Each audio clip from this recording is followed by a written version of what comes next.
ये जातकगण 10/2/2024 से शिशल नवरात्रा एवं गुप्त नवरात्रा आरंभ हुए हैं। इनमें जो मनुष्य माता की ध्यान और उपासना करता है उसे नाना प्रकार के कष्ट दूर होते हैं, धन धान की प्राप्ति होती हैं, सुख को देने योग्य होते हैं, जन कल्याण कारक होते हैं। कहे गए हैं जिस तरह आश्विन चैत आषाढ़ 2 नवरात्रा गुप्त के माने जाते हैं, गुप्त नवरात्रा माने जाते हैं, गुप्त नहीं ये रहस्यमय होते हैं। इनमें अधिकतर कामाख्या जी में नवरात्रा असम के लोग पूर्ण रूप से मनाते हैं एवं बंगाल के लोग शुभ से मनाते हैं और तमिलनाडु इत्यादि में ये नवरात्रा मनाए जाते हैं और जन कल्याण कारक होते हैं और बिहार के लोग भी इन नवरात्रा को मनाते हैं।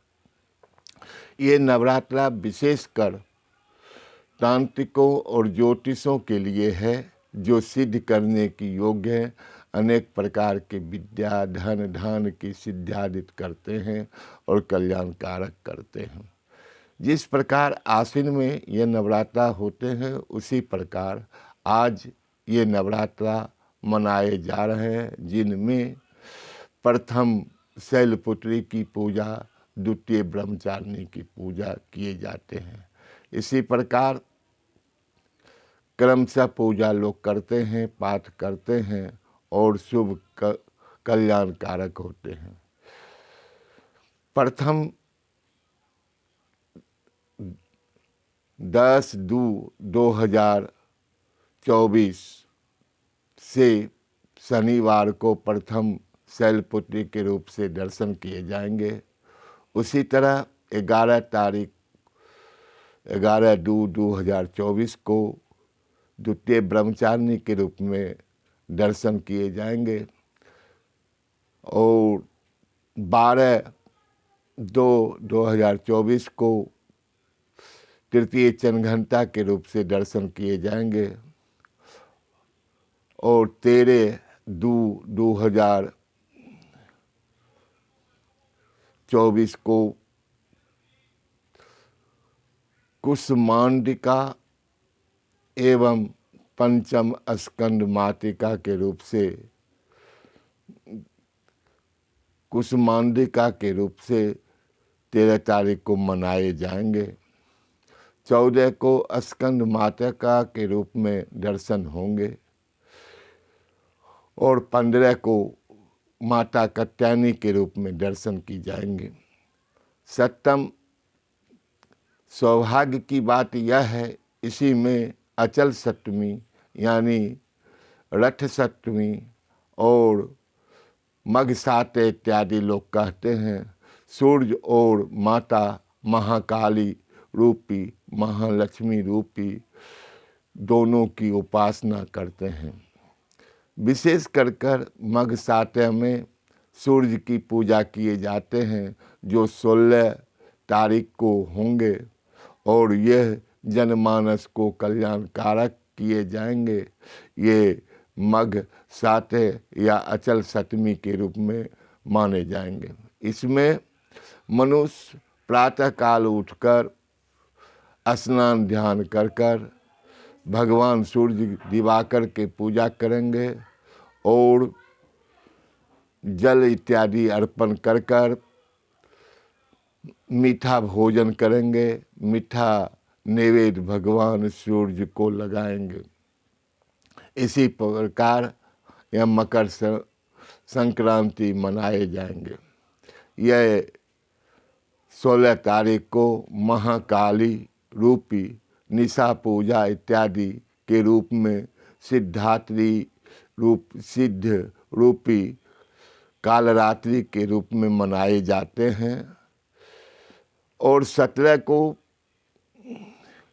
मनुष्य को महाअष्टमी रूप में पूजा करेंगे और 18 को महागौरी इत्यादि की पूजा करेंगे और 19 को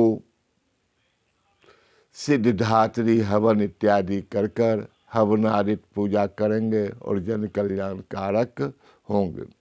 ये मकर संक्रांति एवं सूर्य को देने जोग जन कल्याण कारक योग इत्यादि हैं और 20 को विजयदशमी के रूप में मनाए जाएंगे।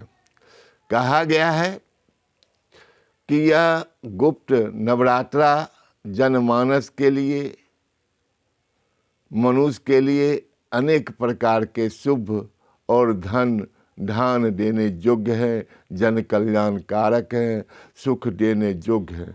ये नवरात्रा गुप्त रूप नवरात्रा है। इसी तरह से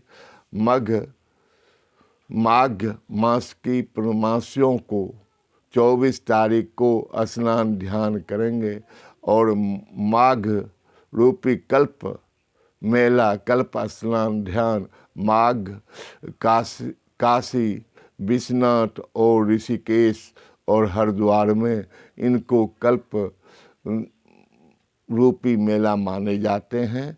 इन्हें स्नान ध्यान कर दान पुण्य कर जन कल्याण कारक होंगे।